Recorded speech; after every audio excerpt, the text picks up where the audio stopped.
your triggers are areas of opportunity for you to dive a little bit deeper. Here's what I mean.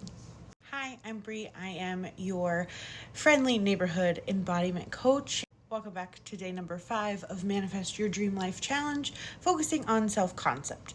Here's the deal. Today we're going to be talking a little bit more in depth about the ladder method, but I really want you guys to understand that the highest and best version of yourself is equipped with all the same emotions and feelings that you are, and they still get triggered.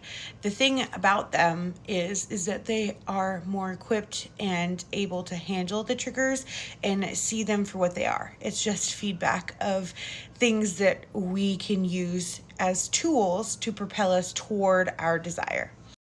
So quick story time. So earlier today, I had texted my specific person, I miss you. And he replied back with, tell me something I don't know, LOL. And that sent me into a little bit of spiral. I was kind of like, what the fuck? Where'd that come from? But that was my trigger for me to be like, well, what are you actually perceiving that as? Like, how are you actually perceiving that? And so I messaged him back and I was like, are you joking? Or are you trying to be rude? Like, what is happening? And then I sat and thought about it for a while and I was like, oh, this is an invitation. This is an invitation for me to actually dive deeper on that topic of why it made me feel the way it made me feel. So I sat and I thought about it and I was like, okay, well, what do I feel is what he means by that, right? What about that is triggering? What about that is making me feel the way I feel right now? And I had thought back to a conversation that we had a couple of years ago, actually, where he was like, I really wish that you were less filtered. Like, if you could just be more open with how you're feeling, I would really appreciate that. And I'm like, that okay.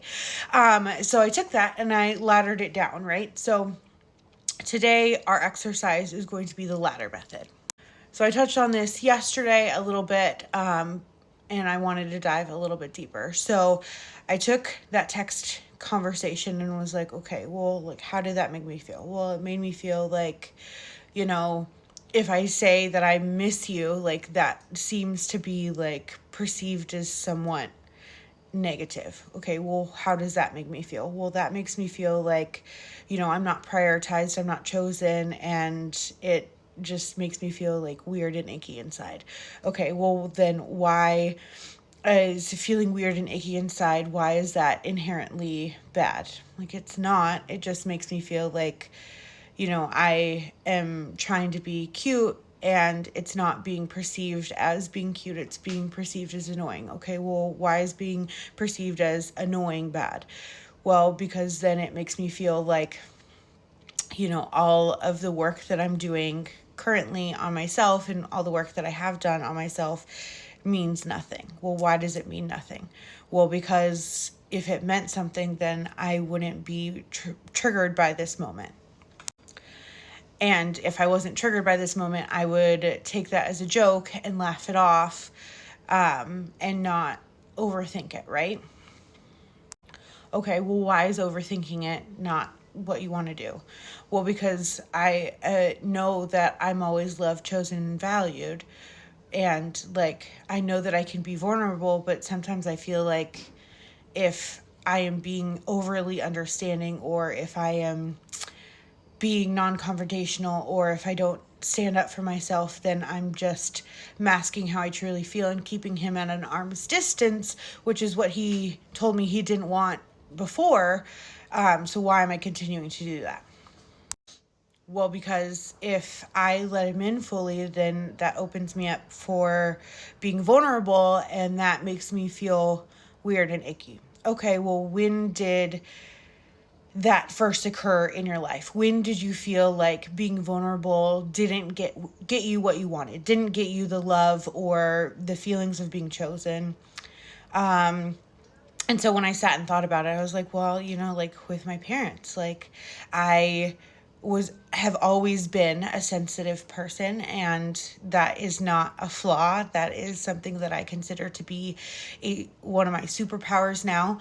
But when I think about it, and when I go back to like my childhood, oh, I'm gonna cry. I don't want to cry on the internet. When I think about it and I go back to my childhood, it felt unsafe for me to be vulnerable because it meant that I was being annoying at that time. And that's when it first happened was, when I was a kid, that was ingrained in me that, we need to toughen up. We need to not feel our feelings all the way, right? Or that when, you share something, you're not heard, seen, or valued. And so with that, I have worn this mask a lot of my life of like keeping people at an arm's distance and not sharing all of my vulnerability, because then that kept me safe, right? And so now I sent him a text message and was like, I explained that. I was like, I feel like I am super understanding and I try to, wear this mask with you, and not be vulnerable or share all of my true feelings because I'm afraid that the love is going to be taken away. And I know that that's not going to happen. I know that's not our relationship. I know that that's not what I'm manifesting, right? I know that I am safe to be seen, heard, and valued in our relationship.